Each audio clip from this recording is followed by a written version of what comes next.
ولا نبلونکم بشیء من الخوف والجوع ونقص من الاموال والانفس والثمرات وبشر الصابرین، اور ہم ضرور تمہیں کچھ ڈر اور بھوک سے اور کچھ مالوں اور جانوں اور پھلوں کی کمی سے آزمائیں گے، اور صبر کرنے والوں کو خوشخبری سنا دو۔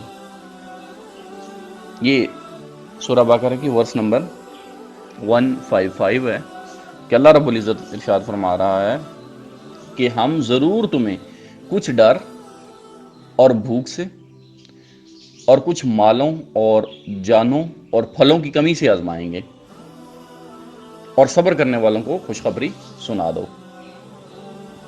وَلَنَبْلُوَنَّكُمْ، اور ہم تمہیں ضرور آزمائیں گے۔ اچھا، آزمائش سے فرما بردار اور نافرمان کا حال کا ظاہر کرنا مراد لیا جا رہا ہے۔ امام شافعی رحمۃ اللہ تعالیٰ علیہ کے بقول، خوف سے اللہ تعالیٰ کا ڈر، بھوک سے رمضان کے روزے، مالوں کی کمی سے زکوٰۃ اور صدقات دینا، جانوں کی کمی سے امراض کے ذریعے اموات کا ہونا، پھلوں کی کمی سے اولاد کی موت مراد ہے، کیونکہ اولاد دل کا پھل ہوتی ہے، جیسے کہ حدیث مبارکہ میں سرکار دو عالم صلی اللہ تعالیٰ علیہ وسلم نے ارشاد فرمایا، جب کسی بندے کا بچہ مرتا ہے تو اللہ تعالیٰ فرشتوں سے فرماتا ہے، تم نے میرے بندے کے بچے کی روح قبض کی۔ وہ عرض کرتے ہیں کہ یا رب عز و جل، بالکل۔ پھر فرماتا ہے، تم نے اس کے دل کا پھل لے لیا۔ وہ عرض کرتے ہیں، ہاں یا رب عز و جل۔ تو اللہ تعالیٰ فرماتا ہے، اس پر میرے بندے نے کیا کہا؟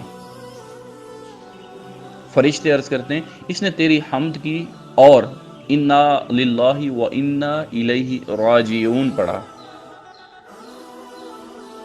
تو اللہ تعالیٰ ارشاد فرماتا ہے، اس کے لیے جنت میں مکان بناؤ اور اس کا نام بیت الحمد رکھو۔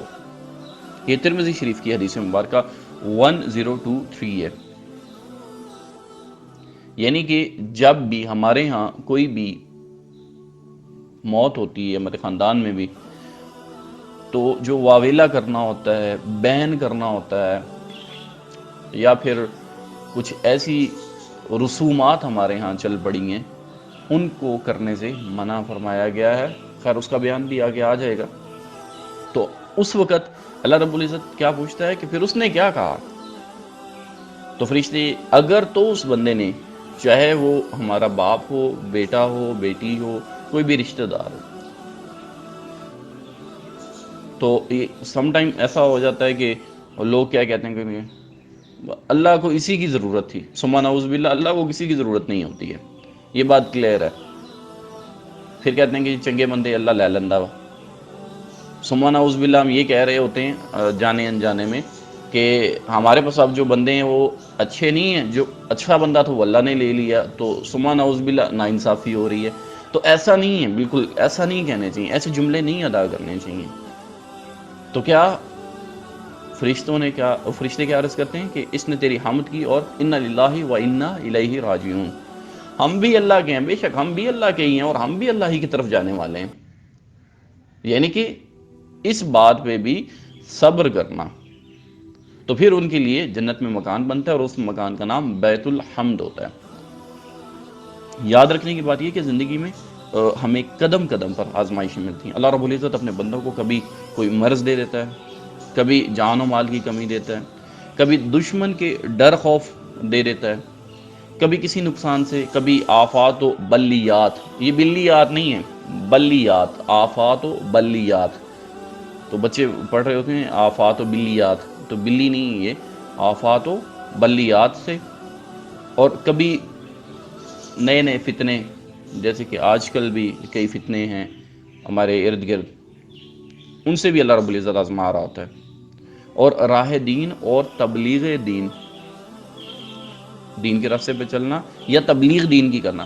خصوصی طور پر یہ وہ رستہ ہے جس میں ہر قدم پر آزمائشیں ہیں، لیکن اسی سے ہی فرما بردار اور جو نافرمان ہیں، یا جو محبت میں سچے ہیں، یا پھر وہ لوگ جو صرف محبت کے دعوے کرنے والے ہیں، ان کے درمیان واضح فرق ہو جاتا ہے. حضرت نوح علیہ السلام پر اکثر قوم کا ایمان نہ لانا، یعنی کہ جب حضرت نوح علیہ السلام کا دور تھا اور جو اکثر قوم تھی، یعنی کہ کثیر تعداد جو ان کی قوم تھی، ان کا ایمان نہ لانا. حضرت ابراہیم علیہ السلام کا آگ میں ڈالا جانا، فرزند یعنی کہ حضرت اسماعیل علیہ السلام کو قربان کرنا، حضرت ایوب علیہ السلام کو بیماری میں مبتلا کیا جانا، حضرت ایوب علیہ السلام کو بیماری میں مبتلا کیا جانا، ان کی اولاد اور اموال کو ختم کر دیا جانا، حضرت موسیٰ علیہ السلام کا مصر سے مدین جانا، مصر سے ہجرت کرنا، حضرت عیسیٰ علیہ السلام کو ستایا جانا، اور انبیاء کرام علیہ السلام کا شہید کیا جانا.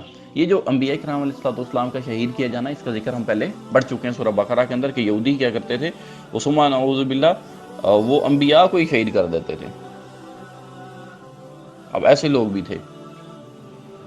یہ سب آزمائشوں اور صبر کی ہی مثالیں ہیں، اور ان مقدس ہستیوں کی آزمائشیں اور صبر ہر مسلمان کے لیے ایک نمونے کی حیثیت رکھتی ہے. لہذا ہمیں یعنی ہر مسلمان کو یہ چاہیے کہ اسے جب بھی کوئی مصیبت آئے اور وہ کسی تکلیف یا اذیت میں مبتلا ہو تو صبر کرے اور اللہ رب العزت کی رضا پر راضی رہے اور بے صبری کا مظاہرہ نہ کرے. صدر الشریعہ مفتی امجد علی اعظمی رحمۃ اللہ تعالی علیہ فرماتے ہیں، بہت موٹی سی بات ہے جو ہر شخص جانتا ہے کہ کوئی کتنا ہی غافل ہو، مگر جب اسے کوئی تکلیف پہنچتی ہے یا وہ کسی مصیبت میں ہو یا مرض میں مبتلا ہوتا ہے تو وہ کس قدر خدا کو یاد کرتا ہے اور توبہ استغفار کرتا ہے.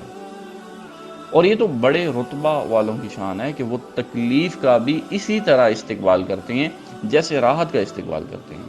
مگر ہم جیسے کم از کم اتنا تو کریں کہ جب کوئی مصیبت یا تکلیف آئے صبر و استقلال سے کام لیں، اور جزا و فضا یعنی کہ رونا پیٹنا جو ہمارے ہاں یہ ہوتا ہے، یہ